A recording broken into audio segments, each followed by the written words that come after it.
I'm on my way to Slaughterhouse Veterinary Clinic to have this little girl vaccinated, okay?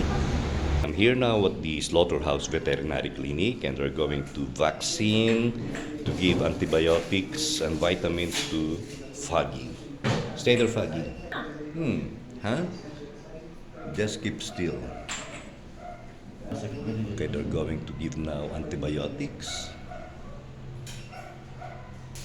Antibiotics and to Vitamin, vitamins. dan anti-emetic. Kakakasarwag. Medyo nagatal ito sir.